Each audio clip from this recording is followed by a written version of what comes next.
Bonjour à tous et bienvenue dans Téléfoot l'After. Au sommaire de l'After ce matin, Mickaël Landreau qui est un incontournable de Téléfoot depuis plus de 20 ans. On va lancer le sommaire. Les voilà les images. Nous lui avons sélectionné quelques images d'archives. Vous allez vous régaler ce matin. La rubrique Mon foot à moi, l'After s'intéresse ce matin au Cécifoot, le foot pour les déficients visuels. L'interview de Charlotte, elle a rencontré Céane Garnier, le freestyler le plus connu au monde. Et puis ils sont là, vous pouvez les applaudir. Stéphane Powell, c'est sa dernière minute belge. Rebonjour Charlotte, Thomas Mekisch et son best-of de l'After. Et puis évidemment, Mickaël et Édouard qui sont restés pour l'After. 700 000 lycéens attendent impatiemment de savoir s'ils deviendront bacheliers. Réponse mercredi à 10h. Et nous, à Téléfoot, nous avions suivi le lycéen Mickaël Landreau dans ses révisions. C'était en 1996. Vous aviez 17 ans. Extrait de ce reportage signé d'un Nantais, Pascal Pro. Mickaël Landreau est international moins de 20 ans de Gérard Houllier. Il est également titulaire avec le FC Nantes depuis maintenant plusieurs semaines.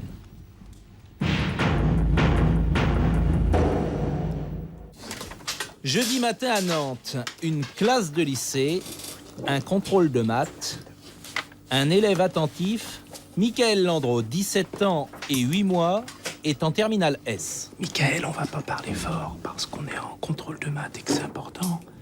Qu'est-ce qui est le plus important, justement? De réussir le match de samedi soir ou le contrôle de maths de ce matin? Je crois qu'il faut vivre les événements comme ils viennent. Dans un premier temps, le contrôle de ce matin, passant en premier. Et après, on se concentrera bien pour le match du PSG. L'avènement de Landreau a fait 2 victimes, Loussoirne et Casagrande. Peut-être prive-t-elle également la France d'un futur mathématicien. Résultat du contrôle, lundi matin. Est-ce que vous vous souvenez combien vous aviez eu à ce contrôle? Aucune idée. Il a réussi au moins. Je sais plus. Pas jusqu'au bac, parce que malheureusement, je suis parti Ouais, à la vous avez Coupe pas du pu le Monde des passer moins de 20 ans en Malaisie et il y a tout le temps eu des matchs. Donc j'ai essayé de trouver d'autres directions pour aller récupérer licence et master. C'était particulier quand même d'accueillir une caméra au lycée.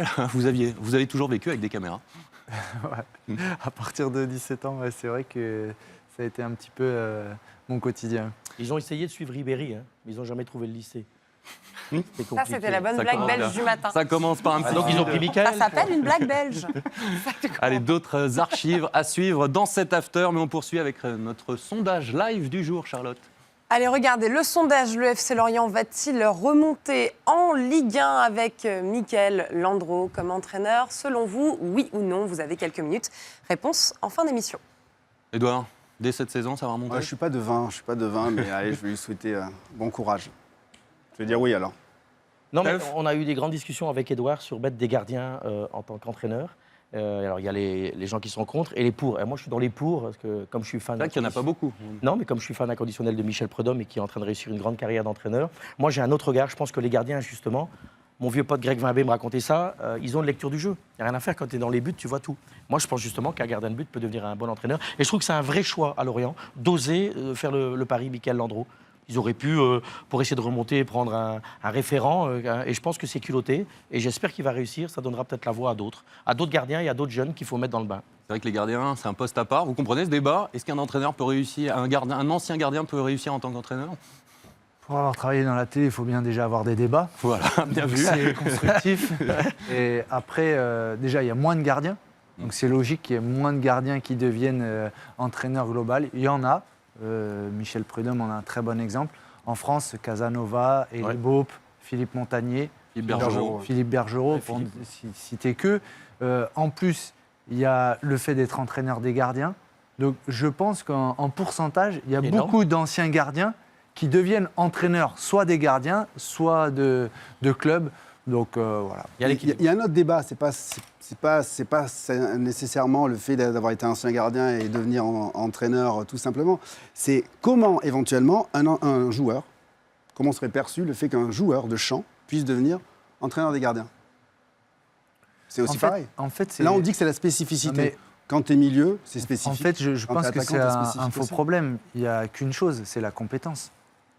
Donc c'est pour ça. Donc, Non, mais après, Vous avez tout résumé, Non, mais tout simplement. Donc c'est pour ça. il faut donc laisser- un ancien joueur, s'il a la légitimité, la compétence de, il n'y a pas de problème. Si l'aura il n'a jamais. pas, Il l'aura jamais. Et pourquoi La légitimité d'être gardien de but, il peut pas l'avoir s'il est c'est dans la le champ. compétence. Après, c'est sûr C'est que connaître, c'est c'est subodorer sûr des que choses. peut-être ça prendra plus de temps. C'est comme quelqu'un qui n'a pas été un ancien joueur.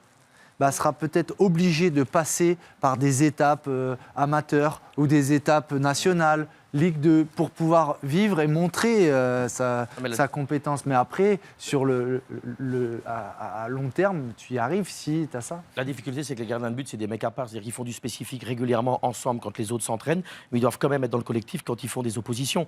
Donc je pense qu'un joueur de champ ne peut pas devenir entraîneur de gardien. C'est tellement spécifique, ils sont tellement dans leur bulle, ils sont tellement... Je suis pas d'accord avec toi. Pardon? C'est pas C'était la un super débat. Ouais. Bon. Comme vous n'avez pas d'anciens défenseurs qui sont entraîneurs des attaquants, par exemple. Il y a des caractéristiques aussi. Il y a des gardiens qui se concentrent que sur leur poste, Mhm. même pendant leur carrière. C'est-à-dire que moi, je suis là pour arrêter des ballons. Et vous vous Et il y a des intéressez à gardiens tout. qui sont aussi concernés au jeu, à la relation avec la défense, à la relation avec l'ensemble des joueurs. Comme Michael Landreau, par exemple. Exactement, pour ne citer que lui. On passe au tweet de la semaine, On Charlotte. va continuer dans votre lignée des vacances des joueurs. Regardez cette semaine ce qu'ils ont fait. Je crois qu'on a vécu les vacances les plus mignonnes de cet été. Ce sont celles de Karim Benzema avec sa petite. Regardez, elle essaye de le suivre sur le tapis. Et elle y va, la petite. Mignonne. Elle est tellement mignonne. Voilà, donc dans une très jolie maison, vous pouvez bien imaginer. On a vu également, on va retourner sur ce mariage de Messi, Neymar et Dani Alves. Très belle photo, ça fait rêver cette liste de mariés. On continue également avec les vacances Zidane, les frères Zidane, ensemble en bord de piscine. Je pense que ça vous donne un petit coup de vieux, messieurs, peut-être, de Non, les je voir aussi grands tous ensemble. C'est surtout que Mme Zidane a bien fait les choses.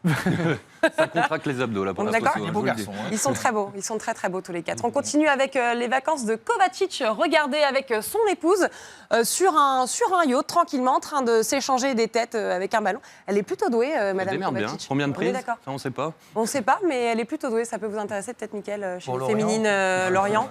Et puis, on va souhaiter également félicitations à Cristiano Ronaldo qui nous a enfin présenté ses jumeaux, ses enfants qui s'appellent Matteo et Eva. Bravo à lui. Et il a donc Il a été raté fort. la finale. Il a été fort parce que j'ai jamais vu sa femme enceinte pendant 9 mois. Elle arrive à coucher C'est sans vrai qu'on qu'il l'ait a vu. une petite particularité, mais ça n'empêche qu'on lui souhaite quand même le meilleur avec ses enfants. Il y a 3 quand même maintenant. des mecs qui sont forts. Et c'est un débat que nous n'aurons pas ce matin, mon cher Cela Stéphane.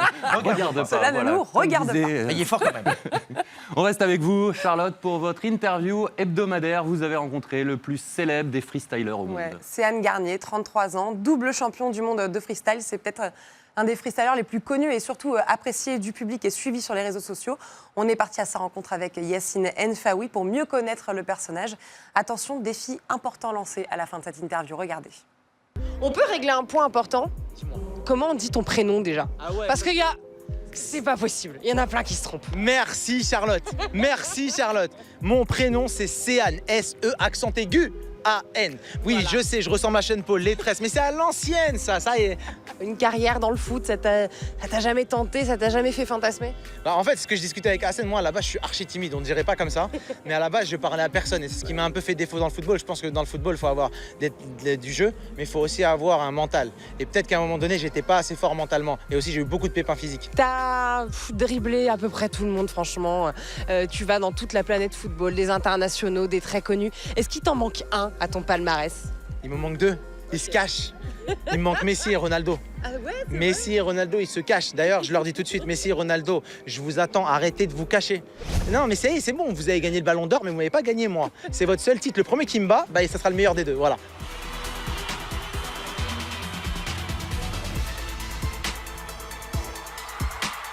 Téléfoot, c'était les premiers à venir avec moi en 2008 au championnat du monde.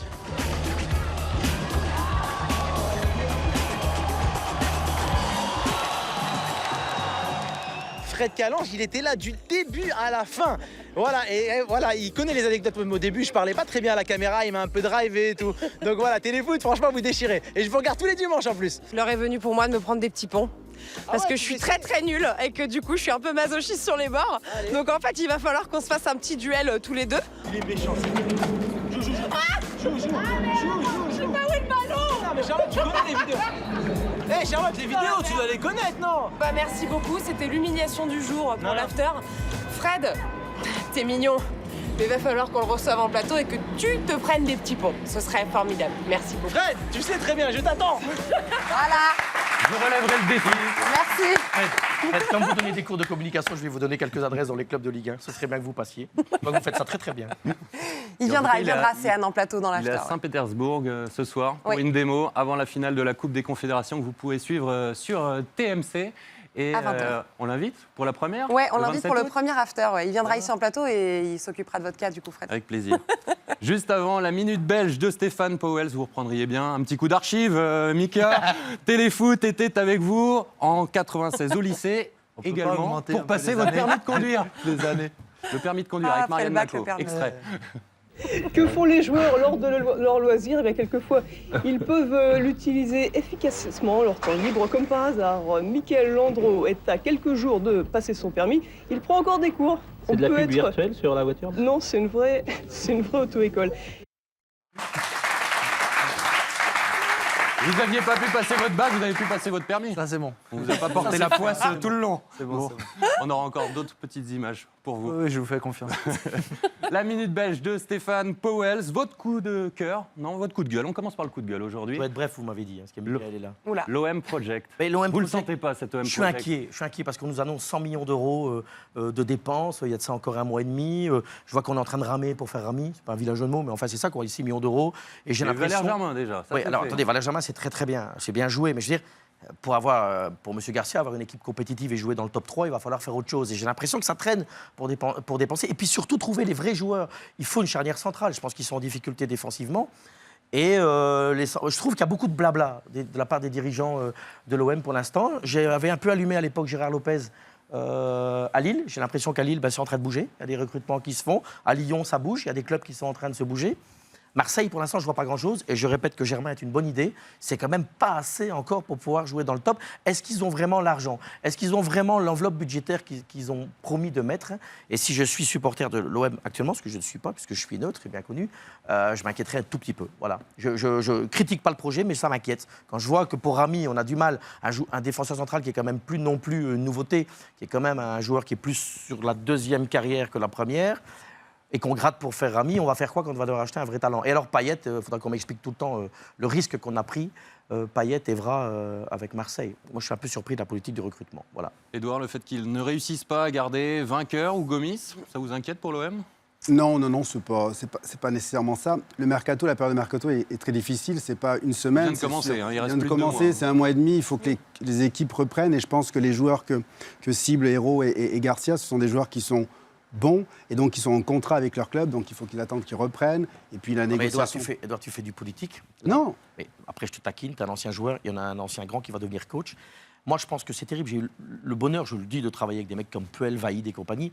Faire un début de saison, un stage de préparation, quand tu n'as pas quasiment ton équipe au complet, c'est impossible. Mais c'est difficile. Mais là, tu as des équipes qui sont quand même à 50% de leur effectif. Hein. Je peux te dire que tu galères à l'entraînement quand tu dois faire des mises en place et que tu es 12. Et moi, je pense qu'à un moment, il faut accélérer. Hein, parce que Garcia, ça va commencer à devenir compliqué. C'est comme à Paris. Hein. Oui, mais c'est une problématique de plus en plus récurrente. Il n'y a que les grands clubs. Il n'y a qu'au Bayern de Munich qui commence une saison, ils ont tous leurs joueurs. Lyon, C'est pour rare. une fois, alors je suis souvent dur avec M. Aulas, ils sont déjà quasiment à 1 ou 2 joueurs prêts pour faire le stage de préparation. Mika? C'est quand même un avantage. Hein. Aujourd'hui, c'est plus comme avant. En début de la reprise, on n'a pas nos effectifs. On sait que c'est pas l'effectif Là, vous définitif. voyez, il y a la Coupe des Confédérations qui est en cours. Il y a la Golden Cup qui est aux États-Unis. Sauf qu'à l'OM, il n'y a pas beaucoup de mecs qui font la Coupe de Confédération. Oui, mais peut-être qu'il y en Ça aura de saurait. plus en plus. Oui. Et on voit bien, d'ailleurs, le marché anglais commence plus tard. Donc l'OM on va se fait- recruter chilien. On se fait piller, nous, en général, marché français, dans les 15 derniers jours d'août. Donc, ça complexifie. Et puis, je pense que c'est pas parce qu'on annonce aussi qu'on a plein d'argent qu'on est obligé de surpayer. Ah donc- bah, Payet, c'est quoi? Oui, mais Pas surpayé. c'est pour ça que peut-être que là, la période, D'accord. elle peut te permettre un peu plus de temps. Même si je peux comprendre ton interrogation, parce que ça pourrait... C'est pas critique, hein. Ça- C'est une interrogation. Ça pourrait aller plus vite, mais aller plus vite, ça veut dire que c'est des dossiers que les autres n'auraient pas fait. Parce Oui, mais parfois, il faut bon, oser. Hein. Quand je vois Lyon qui font l'attaquant du Real, ok, oui, brique, mais je pense que c'est un grand talent. À un peut-être. moment, il faut avoir des coronesses. Hein. Oui, mais Depay, on peut dans ce cas-là se dire est-ce qu'ils ont bien fait ou pas Lyon de mettre autant d'argent On sur- verra cette saison. Et on verra le mercato de l'OM. On jugera à la reprise quand on reprendra fin août. Yes. Le mercato, c'est jusqu'au 31 août. Votre coup de cœur pour Loulou? Il va être bref Oui, parce que je Nicolas. pense qu'on a des anciens joueurs qui l'ont bien connu, qui en parleront mieux que moi. Moi, j'ai juste envie de dire que de temps en temps, c'est bien d'avoir des grandes gueules comme ça.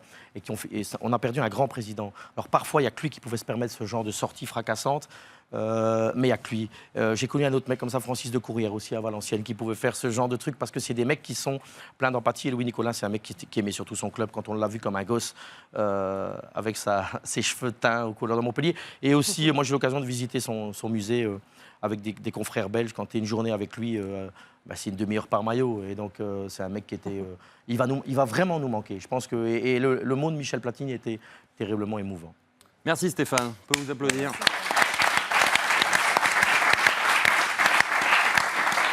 On passe à notre rubrique Mon foot à moi. Nous terminons aujourd'hui notre série consacrée aux sports dérivés du football qui tentent d'exister. Regardez tout d'abord tous les sports qu'on vous a fait découvrir cette saison. Le roller soccer avec patin à roulettes au pied. Le polo vélo qui se dispute sur herbe. À ne pas confondre évidemment avec le cycleball qui se joue dans un gymnase. Le tech ball sur une table de ping-pong incurvée. Le tennis-ballon, bon là, pas besoin d'explication, on connaît tous, pas besoin non plus pour le foot-golf. On aime bien le football. Le bossa ball, ça c'est pas connu, avec trampoline où on peut utiliser mains, pieds et tête. Oui. Et enfin, c'était récemment le foot-fauteuil qui permet aux personnes même atteintes d'un handicap moteur important de jouer au foot. Et pour conclure notre série, nous vous présentons donc ce matin le Cécifoot, le foot pour les déficients visuels, qui est devenu paralympique d'ailleurs dès 2004. Abdassal.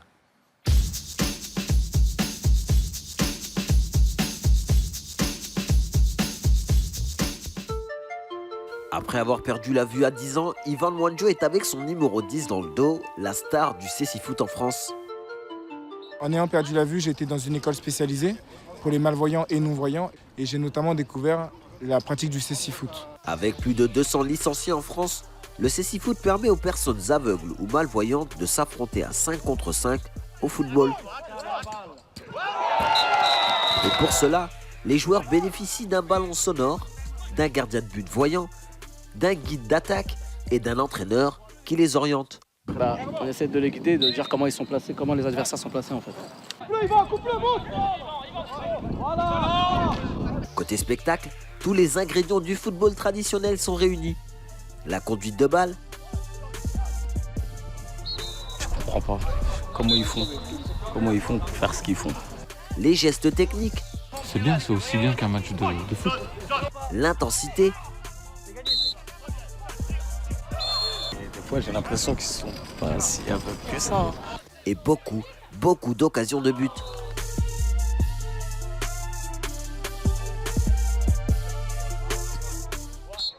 S'il permet à certains d'assouvir leur passion du ballon rond, c'est l'occasion pour d'autres de montrer que l'on peut dépasser son handicap. Sincèrement, je retrouve le plaisir que j'avais avant dans le foot. Je le retrouve aujourd'hui dans le Cécifoot. Tout au-delà du sport, on se bat pour davantage de messages que l'on souhaite transmettre, faire comprendre aux gens qu'on peut avoir un handicap et faire du sport, leur faire comprendre que le handicap, c'est pas la fin d'une vie.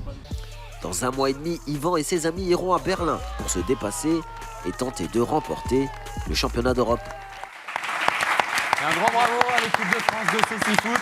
Et un grand merci à Abdassal, qui est le journaliste qui a fait vivre cette rubrique. Les buzz de la semaine. Avec vous, Charlotte, on a parlé des vacances des Bleus dans Téléfoot. Celles de Lévin Kurzawa ont l'air de bien se passer. Je pense que ça va plaire à Stéphane, ces vacances-là. Pas sûr. C'était ironique. Regardez Jacques Lévin. 108 m'avait gonflé. En fait, Lévin, toute la semaine, il s'est un peu pris pour Tupac, dans le style vestimentaire, le petit bandana sur la tête, ça c'est Tupac, le rappeur légendaire de la West Coast. Et donc, il a passé ses vacances à Los Angeles. Et regardez, Lévin, il s'est pris pour Tupac avec la petite chanson qu'on va écouter. Regardez, All Eyes on Me de Tupac en se promenant dans les rues de Los Angeles. Grosse voiture, berline, jet privé, grosse maison. Ils ont même fait dans le jet privé avec les copains un Uno, vous allez voir. C'est super classe pour les mecs de la West Coast. Et voilà, Lévin Kurzawa, on espère qu'il sera en grande forme quand il va revenir au Paris Saint-Germain. C'est lui qui a publié cette vidéo. Ouais, il a publié cette vidéo. Ça n'a pas trop plu aux internautes. Ils se sont un petit peu moqués de lui. On peut comprendre. Je vois Stéphane souffler sans commentaire. Pas de commentaires. Si, avec commentaires. Ah non, J'aimerais ne bien commentez qu'il- pas tout. Bah, Il y a des j'aimerais- trucs qui se passent. Non, de non, temps j'aimerais en bien temps. qu'il se concentre sur le football, ça m'aiderait. Quoi. J'aurais bien aimé voir à l'époque Michael Landreau qui fasse le zozo comme ça. Vous avez vu comment ça aurait été perçu à 15 Tupac, ans. non, je suis pas sûre. Les générations changent, il faut vivre avec son temps, mais ça me gonfle. C'est Allez, l'extérieur de richesse, ça me gonfle. On Voilà, passe je l'ai à énervé, Ronaldinho. je le Voilà, savais. vous l'avez énervé. Je savais Il que était déjà j'allais énervé, il est énerver. toujours Non, énervé. ça m'énerve. J'aime pas Un ça. match de légende avec Ronaldinho. Voilà, c'était samedi après-midi. Ronaldinho a participé à un match de légende entre le Barça et Manchester. Et comme disent les jeunes, il a aspiré l'âme de Jesper Blomqvist. Regardez l'ancien joueur donc, de Man United. Il va lui faire mal. Les images sont terribles. Âme sensible, s'abstenir. Ce ne sont donc pas ces quelques kilos en trop. Et ces 37 ans passés qui l'empêchent d'avoir toujours son grand talent Ronaldinho. Victoire quand même de Man United, 3 buts à 1. mais- Et Ludo jouait, Ludo Julie. Oui, et Ronaldinho a fait un excellent match. C'est encore une légende. Et l'une des images les plus marquantes de la carrière de Ronaldinho, c'est face à vous, ce fameux penalty. Vous étiez décalé. Vous l'avez déjà recroisé, hein, Ronaldinho? Non, je suis Non, pas jamais. sûr, non. Vous n'avez pas Vous envie l'avez de traumatisé, il vous fuit maintenant. Ouais, c'est ça, il veut pas me voir. Il veut pas me Il lui casse la gueule, papa. Allez, on termine vos buzz avec un accrochage à la Marco Verratti. Ça se passe en Norvège cette semaine. Regardez, Thomas Len Olsen s'empare du ballon, mais réaction inattendue de Pomerer, le défenseur adverse, qui va s'accrocher à son maillot pour l'empêcher d'avancer désespérément. Sauf qu'il avance toujours, Thomas, et que Pau va donc être traîné sur une dizaine de mètres. Coup de pied de Thomas pour se débarrasser de Pau, la situation la plus gênante de la saison Non, donc, vous n'avez rien en compris. Norvège. Et du coup, ils ont eu un Ça carton doit faire jaune chacun. C'est ça mal. Carton qui est jaune, paradoxal. voilà, allez, Ouais. c'est terminé. Carton C'était pour jaune. essayer le textile, vous n'avez rien compris. on dirait C'était pour le- voir si ça allait tenir le coup pour le reste de la saison. Quand on C'est s'accroche au mieux, tire-fesse un petit peu au mieux que sport les maillots d'hiver. suisses à l'euro. Oui. Exactement. Exactement. Plus ouais. solide, oui. La réponse au sondage live du jour. Alors, Lorient, ça va remonter tout de suite? J'ai un peu la pression quand même de vous donner le résultat du sondage, mais ça va. Franchement, Vous allez le découvrir. Je vous assure que Ne c'est le tue positif. pas, quoi. Si ça peut être faible, ça m'arrangerait. Non, franchement, c'est positif. 56% donc de non, pardon, excusez-moi, c'est 56% positif, hein. de C'est non aussi- et 44% de oui. Mais c'est au-dessus- déjà, C'est franchement, au-dessus de la statistique. oui, C'est ça. C'est surtout cette stat qu'il faut retenir, que je ne connaissais pas d'ailleurs. 20% seulement remontent directement en Ligue 1. Exactement, voilà. Et si c'était Tout tellement doucement, facile tout d'être doucement, entraîneur mais et de sûrement. regarder les réseaux sociaux, Bah oui, mais s'ils sont dans le cadre. on arrête de jouer alors. Allez, avant de conclure cet after avec Thomas, une petite image d'archive, un extrait du document qui Ah vous ouais, avait été total. consacré en 2013 lorsque vous aviez battu le record de matchs disputés en Ligue 1, le record de Jean-Luc Ettori, séquence émotion. Petit dernier d'une famille de 4 enfants, Michael Landreau né à 40 km de Nantes. Son destin est déjà tout tracé. Il n'a pas eu le choix parce que c'est le seul sport qu'il y avait dans la petite commune. Donc le dimanche après-midi, c'était la sortie. C'est la petite mascotte en fait du club. Il était autorisé en fait à venir sur la boîte à pharmacie et venir dans les vestiaires. Il ne bougeait pas, mais il écoutait tout ce qui se passe. Et je pense que ça lui a servi par la suite, c'est sûr.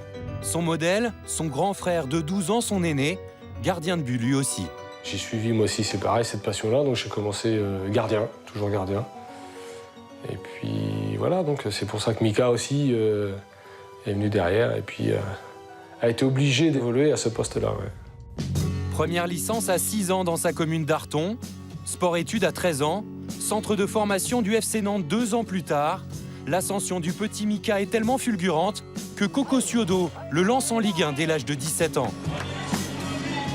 Il a appris ça, mais d'une manière très tranquille, très sereine. Mais en même temps, on sentait bien aussi qu'il était prêt à se lancer dans son aventure. Coucou Mika, c'est maman. Que de chemin parcouru.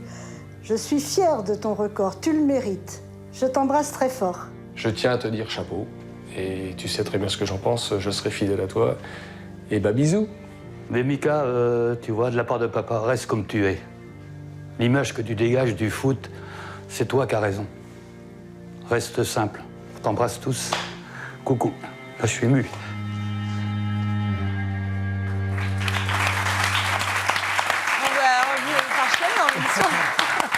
Il y a l'émotion qui est toujours présente. C'était un beau moment, un beau reportage. Vous avez eu une superbe carrière. Ouais, toujours. Et puis après, quand c'est des gens qui comptent aussi pour toi, c'est important de voir l'image que tu leur donnes. Et puis si j'ai ces racines-là et ce que je fais aujourd'hui, c'est aussi grâce à mes parents et à ce que l'on a vécu en famille, parce que c'est ça qui compte, hein.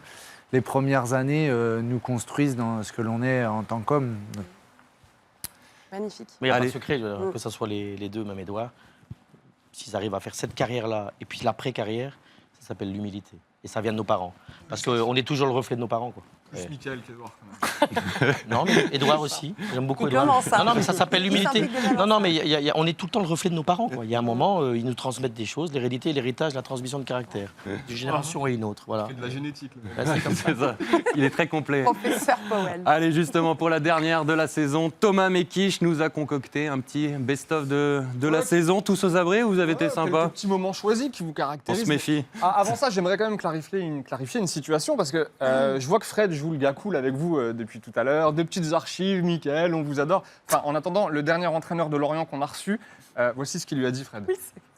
Est-ce que vous aimez les pizzas? Qu'est-ce que c'est que cette Oui. Cette blague. Parce que vous allez tout droit, regardez, vers là. On va le voir. La Domino's Ligue 2, c'est la blague en ce moment qu'on fait souvent pour les clubs relégués. Vous la connaissiez pas? Bravo. Je vous cache pas que c'était très tendu après cette blague. On a tous posé. Je m'excuse encore. C'est le malaise. C'était le malaise, en effet. Du coup, j'ai préparé une petite vengeance. Mickaël, c'est voilà, quelques moments sympas de Fred cette saison. Pour Fred. Non, je me range de votre côté, je suis lâche. Regardez. On vous présente, ATF1 vous présente Box The... Comment ça s'appelle? Box the Day. Le message est passé. On enchaîne Marion à Bastia. Brique culte, le oui-non de Christian Jean-Pierre. Le challenge téléfoot qui a touché la barre transversale. Et merde, oui, et merde. C'était ma petite vengeance perso, voilà, pour montrer que j'étais surtout de votre côté. Il y en a un qui est là. Merci Edouard. Il y en a un qui est là aujourd'hui et je suis ravi qu'il soit là. En plus, il nous a montré qu'il était venu encore une fois avec son humour aujourd'hui. Oh là là, c'est Stéphane Powell, voilà, qui nous a régalé en fait cette saison. Hein. On va commencer en douceur. Quand il évoque le cas d'Unai Emery avant PSG Barcelone, on ne sait jamais vraiment en fait si on doit rire ou pas quand on parle. Regardez. Elle aura bientôt du travail. Hein. Où ça? Après PSG Barcelone, quoi. Ouais. Puisqu'on l'a viré pour faire mieux. Voilà. Vous remarquerez le rire de soutien de Bichente Lizarazu qui fait un petit...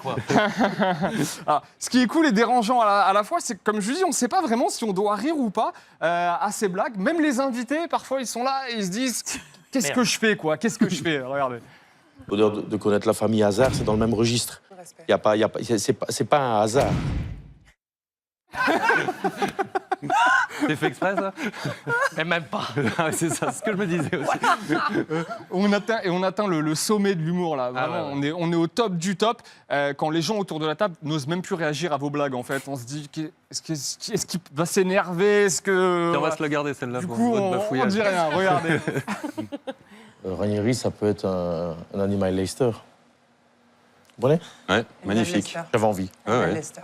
Elle est passée. Mais personne n'a compris. Viens manger un petit bout à Fleury-Mérogis, quoi. Bah oui, c'est sympa. Bah oui. En prison. Oh là là, c'est la pire. Non mais vas-y. Animal Leicester, il faut que le cerveau fonctionne pour comprendre. C'est quoi, chouette, quoi. Hannibal Lecter, c'était ça? Oui, Hannibal Lecter, Leicester, Ranieri, Hannibal Lecter. Hannibal Leicester, c'était Hannibal Lecter. Vous avez mis 15 jours à comprendre. J'explique au public. C'est sorti ça. J'explique quand même au public. Ça ne s'explique pas. Ça ne s'explique Charlotte, pas. vous êtes là? Je suis là. Vous êtes bien là aujourd'hui? Vous êtes avec nous? Ah, bah Charlotte. Ok, parce que c'est pas Et toujours le je suis cas. gentille avec toi toute l'année. C'est pas toujours le cas, regardez. Avant les buzz de la semaine, Charlotte, la réponse au sondage? Ouais, buzz de la semaine, on en a fait des... Ah oui, non, pardon, excuse-moi, je pose... Ah mais ça va bien se passer. On va voir. Non mais je vais manger. Bonjour ça va bien. Charlotte. Charlotte dans l'after. Ça va dans ta vie? Ah. Remarquerez. Ah, moi, j'ai fini, hein. Ça, c'est bon. Le soutien total de Fred Calange qui est à côté. Bonjour Charlotte. Enfin, voilà. Soutien. Voilà. Bon, en même temps, l'after, c'est après téléfoot. Du coup, on est un peu éreinté. Ouais, on est fatigué, on a faim. Donc, on n'est pas toujours concentré, quoi. Et on terminera là-dessus. Voilà. On débute par un bavarois pour faire plaisir à Bichente. Ah oui, tout de suite, on passe au buzz. Eh bien, regardez Thomas Müller. On passe au tweet de la semaine, Charlotte. Charlotte, la réponse au sondage? Oui, tout de suite. Je donne ça. Est-ce que ça va jouer cette finale de la Coupe de la Ligue? C'est tout pour moi. Toute ma vie, les problèmes. Toute ma vie, les problèmes de Le tablette. petit, c'est tout pour moi à la fin. Voilà, ce sera le mot de la fin. Ne changez rien, restez Oui, comme pas de vous souci, êtes. Ce sera le mot de la fin. Merci beaucoup, Thomas, pour votre best-of. Mais il va falloir qu'on s'occupe de lui quand même. On s'occupera de lui, vous inquiétez pas. Fred va se venger. C'était donc le dernier after de la saison. Vous avez été régulièrement plus de 100 000 à nous suivre, à nous regarder chaque dimanche et je tenais à vous remercier. Merci également à tous ceux qui ont travaillé sur cette émission, à Olivier Louis, le monteur en chef de cette émission, au graphiste Henri Collet, Sylvain Lamour, Romain Eric, à tous les journalistes, Guillaume Poisson, Abdassal, Félix Roy, Yacine Faoui, Julien Ménard, Marc Benoît et j'en oublie, à tous nos amis de téléfoot.fr, Hervé Philippe, Benjamin Caldi, Laurent Titi, Adrien Desplat, tous nos chroniqueurs. À vous Stéphane, Charlotte et Thomas, à Oda et Daco aussi, à nos précieux consultants, Edouard, à Bichente et merci à Christian Jean-Pierre qui a créé cette émission il y a déjà près de 4 ans. Merci aux réalisateurs Fred Zahn, Luc de Guillage, voilà, un bafouillage de plus pour vous pour la saison prochaine, à Dominique Guimont et puis merci à vous, Mickaël, surtout d'avoir passé cette matinée avec vous. C'était... Merci à Fred. Merci. C'était votre 5e. Juste encore un moment. C'était votre 5e téléfoot, Mickaël, et on va donc se quitter avec un extrait de vos 4 premiers. Vous revenez quand vous voulez. Bonne saison à vous, Mickaël. Bonnes vacances à tous. Rendez-vous au mois d'août. Salut. Bonjour, Mickaël Landreau. Bonjour, Mickaël.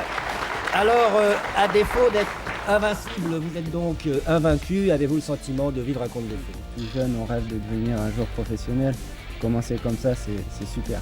Il y a une bonne ambiance à Nantes, hein. On a l'impression que c'est un Ouais, groupe, c'est assez groupé et dès qu'on parle professionnel, tout le monde voit de la même façon et c'est ce qui est vraiment primordial. Mesdames, mesdemoiselles, messieurs, bonjour. Soyez les bienvenus sur le plateau de Téléfoot. Nous avons le grand plaisir d'accueillir aujourd'hui Rai. Bonjour. Bonjour Rai. Et Mickaël Landreau, le capitaine d'un football club de Nantes tout à fait renaissant. Sur le plateau de Téléfoot, notre invité ce matin, Mickaël Landreau, le capitaine de Nantes.